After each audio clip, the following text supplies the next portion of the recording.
Hello viewers, আসসালামু আলাইকুম। আজকের এই ভিডিওতে আপনাদের সবাইকে স্বাগতম জানাচ্ছি। আমি আবিদ মাহমুদ আছি আপনাদের সাথে। তো আমার গত ভিডিওটি ছিল অ্যারিথমেটিক অপারেটর নিয়ে। আশা করছি আপনারা ভিডিওটি দেখে নিয়েছেন। যদি না দেখে থাকেন তাহলে অবশ্যই দেখে তারপর এটাতে আসবেন। তো আজকে আমরা দেখব অ্যাসাইনমেন্ট অপারেটর। তো অ্যাসাইনমেন্ট অপারেটর কোনগুলো? দেখুন, প্রথমটা হচ্ছে একটা ইকুয়াল চিহ্ন দেখা যাচ্ছে। তো এটা কিন্তু ইকুয়াল মানে এখানে সমান বোঝাচ্ছে না। এখানে ইকুয়াল মানে হচ্ছে ভ্যালু অ্যাসাইন করা। অ্যাসাইন মানে কি? ভ্যালুটাকে রাখা। দ্যাট মিনস এক্সাম্পল খেয়াল করুন, a is equal to b মানে হচ্ছে বি এর মানটা আমরা a তে রাখলাম। কিংবা আমি যদি বলি a ইজ ইকুয়াল টু 3 এর মানে হচ্ছে 3 আমরা a তে রাখলাম। তারপরেরটি হচ্ছে প্লাস ইজ ইকুয়াল টু, এটা মানে হচ্ছে কি? ভ্যালু যোগ করে তারপর রাখা। এক্সাম্পল দেখেন, a plus is equal to b, এটা মানে হচ্ছে a is equal to a plus b. That means এর আগের মানের সাথে b কে যোগ করে আবার a তে রাখা। ধরুন a এর মান হচ্ছে 2, b এর মান 3। আমি যদি বলি a plus is equal to b মানে হচ্ছে a এর আগের মান ছিল 2, b হচ্ছে 3, সো 2 আর 3 যোগ করে কত হয়? 5। সো a এর বর্তমান মান হচ্ছে 5।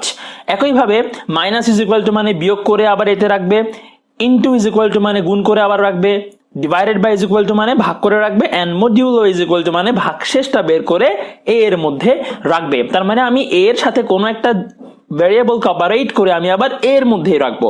এটাই হচ্ছে অ্যাসাইনমেন্ট অপারেটর। তো কথা না বাড়িয়ে আমরা কোডে চলে যাই।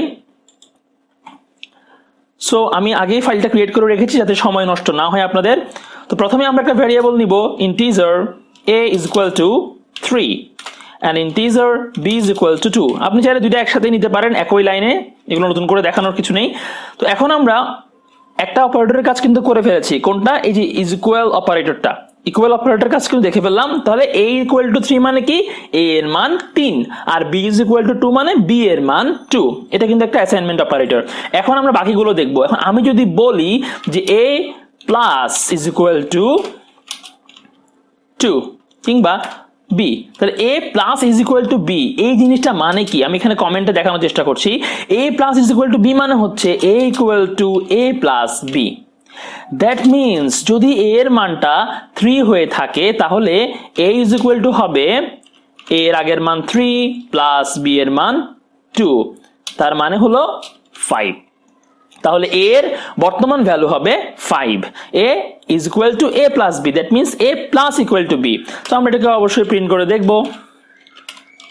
system.out.println আমরা লিখতে পারি the value of a equal to plus a এর মানটা বসে যাবে। তো এতটুকুতে যদি প্রোগ্রামটা আমরা রান করি, নিচে লক্ষ্য করুন আপনারা আউটপুটটি, the value of a is equal to 5 দেখাচ্ছে। তার মানে এটা কি হলো? দেখুন, a এর মান ছিল আগে 3, যখন আমরা a plus is equal to b বলছি, ব্যাপারটা হচ্ছে এরকম, a is equal to a plus b মানে a এর আগের মান এবং b এর মান যোগ করে কোথায় রাখলো? a তেই রাখলো। সো ফলাফল দেখাচ্ছে 5। এখন আমরা এটা কপি করে নিই, আমরা বাকি যেগুলো অপারেটর ছিল সেগুলো এখানে করে ফেলবো। মাইনাসটা into divided by modulus. So প্রথমে আমরা দেখব মাইনাস। মাইনাস করলে কি হবে?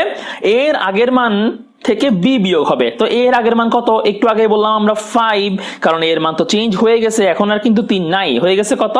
5। তাহলে আমরা এখানে বলতে পারি 5 মাইনাস b এর মান 2, সো বিয়োগ করলে কত হবে? 3। আবার আগের মানটাই আসবে বেসিক্যালি, তাহলে 3 দেখাবে। ওকে, এরপরে আমরা যদি মাল্টিপ্লিকেশনের কাজ করি তাহলে কি হবে? এর আগের মান ইনটু b। সো এর আগের মান কত? দেখুন তার আগের লাইনে 3, তাহলে আমরা বলতে পারি 3 গুণ 2 কত হবে? 6। তারপরে a divided by is equal to b, তাহলে a কে b দিয়ে কি হবে? এবার ভাগ করবে। তো এর মান কত ছিল তার আগের লাইনে? 6 ছিল, তো 6 ডিভাইডেড বাই 2 কত হবে? ডেফিনেটলি 3 হবে ভাগ করলে। দেন যদি আমরা মডিউলো বের করি, ভাগশেষ বের করি, রিমাইন্ডার বের করি, তাহলে a ভাগশেষ b কত হবে? a ছিল 3, b হচ্ছে 2, ভাগশেষ বের করলে ডেফিনেটলি কত আসবে? 1 আসবে। আপনি 3 কে 2 দিয়ে ভাগ করুন, 2 একে 2, ভাগফল 1, ভাগশেষ কত? 1 আসবে।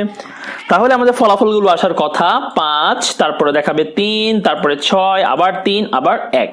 সো আমরা রান করে দেখি সব ঠিক আছে কিনা। এই যে দেখুন নিচে খেয়াল করুন, দ্য ভ্যালু অফ এ 5, তারপরে 3, তারপরে 6, 3 এবং 1। তো আই হোপ আপনারা অ্যাসাইনমেন্ট অপারেটরটা বুঝতে পেরেছেন। তো যখনই আমাদের এরকম কোনো কাজ করতে হবে যে নতুন কোনো সংখ্যাকে আগের সংখ্যার সাথে যোগ করে আমরা একই জায়গায় রাখবো, তখন কিন্তু আমরা এই প্লাস ইকুয়াল টু ইউজ করতে পারবো। এটা হচ্ছে অ্যাসাইনমেন্ট অপারেটর, যেখানে একটা এরিথমেটিক অপারেটরের সাথে একটা অ্যাসাইনমেন্ট অপারেটর যুক্ত হবে।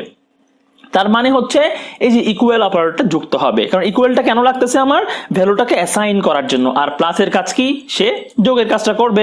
একইভাবে বিয়োগ ইকুয়াল টু মানে বিয়োগের কাজটা করবে, এবং ইকুয়াল টু এর কাজ হচ্ছে ভ্যালু অ্যাসাইন করা। তো আই থিঙ্ক আপনারা অ্যাসাইনমেন্ট অপারেটরটি বুঝতে পেরেছেন। তো যারা আগের ভিডিও দেখেননি তারা এরিথমেটিক অপারেটরটা দেখে নেবেন, দেন অ্যাসাইনমেন্ট অপারেটরে আসবেন। তো এরপরে আমরা যে বাকি অপারেটরগুলো ছিল সেগুলো নিয়েও একটা একটা করে এভাবে এক্সাম্পল দিয়ে আপনাদের দেখাবো। তো ভালো থাকবেন সবাই, আর ভিডিওটি ভালো লাগলে অবশ্যই শেয়ার করবেন, লাইক দিবেন, চ্যানেলটি সাবস্ক্রাইব করে রাখবেন, বেল আইকনে ক্লিক করে রাখবেন যাতে আপনারা নতুন ভিডিওটি সবার আগে পেয়ে যান। আজকে বিদায় নিচ্ছি, আসসালামু আলাইকুম।